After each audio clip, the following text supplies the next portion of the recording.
जय श्री गणेश। आप सभी को सकट चौथ या तिल चौथ के चंद्र पूजन की विधि विधान धर्मशास्त्रों के अनुसार बता चुके हैं। अब हम बात करते हैं कि सकट चौथ व्रत कथा सुनने का शुभ मुहूर्त क्या है और सकट चौथ व्रत कथा कैसे सुनी जाती है।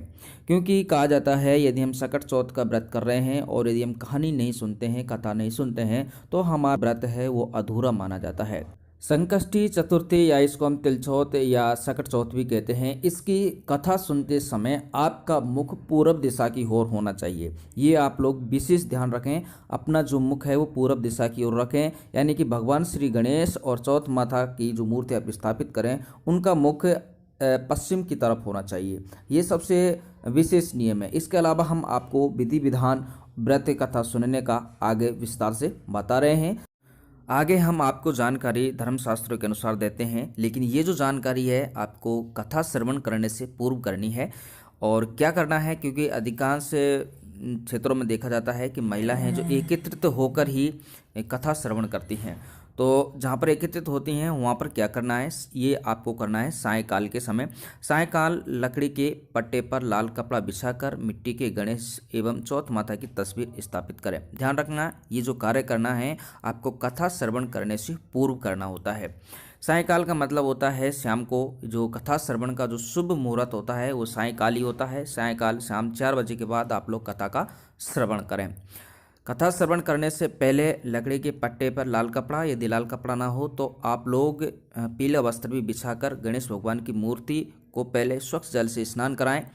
यानी कि आप लोग अगर गंगा जल हो तो और भी उत्तम है, और स्वच्छ जल या गंगा जल से आप लोग स्नान कराकर गणेश जी की मूर्ति को उस लाल कपड़े का जो पट्टा है आप लोग उस पर स्थापित करें, चौथ माता की तस्वीर को स्थापित करें।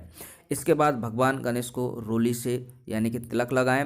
इसके बाद आप लोग फूल यानी कि भगवान गणेश को फूलों की माला अर्पित करें। इसके बाद दिया दीपक जलाएं। दिया दीपक जलाने के बाद आप कथा का श्रवण करें। ध्यान रखना, ये है कथा श्रवण करने से पूर्व की तैयारी। कथा श्रवण करने के बाद आप लोग कथा जब श्रवण करते हैं उस समय अपने हाथ में आप लोग अक्षत यानी कि चावल जरूर लें, और कथा श्रवण के बाद वो चावल भगवान श्री गणेश के चरणों में अर्पित कर दें। तो ये है कथा श्रवण करने से पूर्व की तैयारी। कथा श्रवण करने के बाद आपको क्या करना है, जब आप कथा श्रवण कर लेते हो इसके बाद आपको ध्यान रखना, गणेश जी को कथा श्रवण के बाद उसकी पूजा अर्चना की जाती है। तो पूजा अर्चना कैसे करनी है आपको ध्यान रखना। इसके बाद जो आप थाली सजा कर लेकर आते हो उस थाली में आपको 21 दुर्बा यानी कि 21 अगर तिनके घास के हैं, हरी हरी घास के 21, तो आपकी जो मनोकामना ये अर्पण करने से आपकी सारी मनोकामना पूर्ण हो जाती हैं और आपके परिवार के संकट हैं उनका अंत हो जाता है और आपके पापों का भी अंत हो जाता है। और ये मंत्र जरूर जाप करें आप लोग पूजा के समय, ओम गणपति नमः या फिर ओम श्री गणेशाय नमः।